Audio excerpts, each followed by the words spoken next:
We open with a sweeping aerial shot. Through the haze of smoke and drifting debris, the battlefield stretches across the ruined city.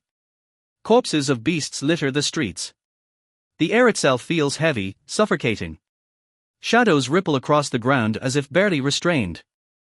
From the dungeon break, massive lizard-like monsters are still rampaging through the streets. A monstrous lizard lunges forward, jaws wide, revealing rows of jagged fangs. Its tongue whips out like a tendril. The blue-scaled beast snaps down, shards and fragments flying where it strikes. Sung Suho steps into view, violet light burning in his eyes. His face is calm, but the deadly intent behind it is clear. With one blow, he annihilates the monster. His strength has grown immensely since his class change quest, where he gained new abilities. Across the street, hunters fight off more lizard monsters, holding their ground with the shadow gear Suho had given them. Their movements are faster, their strikes sharper, their power multiplied by the armor and weapons. One hunter charges, slicing into a beast with his shadow-forged blade. Suho watches and realizes they no longer need his direct help. The equipment has made them strong enough to stand on their own. He walks over to the corpse of a slain monster and utters a single word, "Arise." From the body, a shadow rises. Suho activates shadow creation, a skill he gained through class advancement. This ability lets him mold shadows into items, dismantling and reshaping them into any form he imagines. Closing his eyes, Suho envisions an armor set. The shadow twists and hardens into the form of the Shadow Nagar warrior armor, shoulder guards, gauntlets, and a belt. Each piece enhances his stats, strengthening him further without relying on system leveling. He quickly notices a difference in quality. Items he can clearly picture manifest as rare grade, while those forced into shape come out only as common grade. As Suho examines his new gear, more lizard beasts charge toward him. But before he can move, Tielle, also known as Park Dojin, leaps from a nearby rooftop. No longer content to be a spectator, he crashes down onto a monster, crushing it instantly. Debris scatters. Suho steadies himself, studying this powerful hunter who just appeared. Dojin lands with a smile, standing tall as a horde of lizards rush him all at once.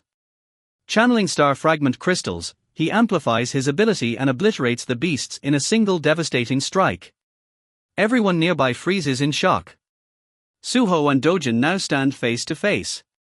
Back at the Hunter Association, Woojinchul and Yojinho breathe a sigh of relief after seeing Suho alive on the city news coverage of the dungeon break. Soon after, Woojinchul joins a conference call with S-rank hunters Choi Jong-in and Lim Taejiu.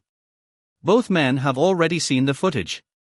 They recognize the masked hunter as Sung Suho, the same figure they once met alongside Lee Min-sung. But they don't view him as an ally.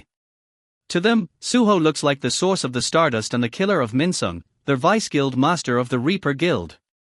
Enraged, Lim Taejiu immediately moves to confront him.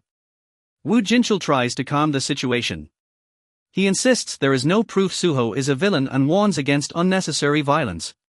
Instead, he suggests contacting Hunter Dojin, who is already on site, to bring Suho in peacefully. Still, Taejiu demands answers. Why is Suho hiding his face? Isn't he the one spreading Stardust powder? Isn't he the one who killed Lee Min-sung? Choi Jong-in interrupts, saying he doesn't believe Suho is a villain. He proposes bringing Suho directly to their Hunter Association. Jinchul agrees and orders Dojin to escort Suho back. Meanwhile, Suho uncovers the identity of the powerful new S-rank, Park Dojin. Suho notices the eerie smile on Dojin's face as he speaks with Reaper Guild Master Taejiu. Dojin turns to Suho. Calmly, he says the association requires Suho's presence. Suho, suspicious, asks if this is some kind of recruitment attempt. Instead, Dojin explains the truth. Suho is wanted for the murder of Lee Min-sung and suspected distribution of Stardust. Shock flashes across Suho's face. Dojin warns him, come quietly, or things will get messy. Other hunters, however, immediately defend Suho. They argue that he saved their lives and isn't the kind of man Dojin is describing. Suho thanks them but insists he'll be fine. Turning to Dojin, he agrees to go to their Hunter Association willingly. Dojin accepts. Before leaving, Suho remembers to reclaim his shadow gear from her hunters. With his new ability, He stores the items by absorbing them directly into his own shadow, ready to summon later. Dojin studies Suho closely, realizing his power has grown far beyond their last encounter. His star fragment crystals will no longer be effective against Suho. Quietly, he resolves to stick close until he can develop a stronger variant capable of controlling S-rank hunters.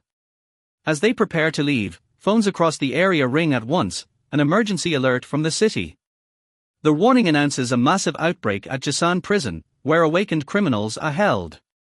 Around 500 C to B rank inmates have escaped, empowered by Stardust and star fragments. Hearing the words Stardust, Suho freezes. Dojin glares at him, warning not to get involved. But Suho shakes his head. He insists on stopping the inmates himself. Dojin counters, the association will send others. But Suho knows the truth. Regular hunters can't handle enemies boosted by Stardust. Dojin blocks his path. He warns Suho that ignoring the summons will bring serious trouble for them both. But Suho doesn't care. He merges with Grey using beast possession, his speed and power surging. Dojin exhales sharply, then lets him go.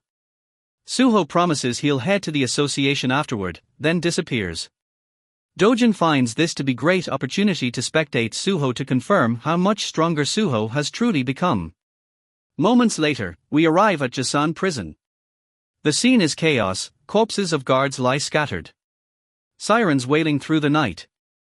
Inside, inmates rip off their collars, devices meant to restrain their mana and execute them if they lost control. Now, with the power of Stardust, the restraints are useless. They gather, fueled by rage and hatred for the Hunter Association that locked them away. Their leader steps forward, issuing a brutal command: cause destruction. Show no mercy. Hundreds of inmates roar in unison, charging out to unleash havoc and trigger a dungeon break across the city. The leader steps forward, revealed at last, Hwang Dong-sok, older but weaker brother of S-rank hunter Hwang Dong-soo. Thanks for watching. Like, share, and subscribe if you enjoyed it. The next chapter is coming soon.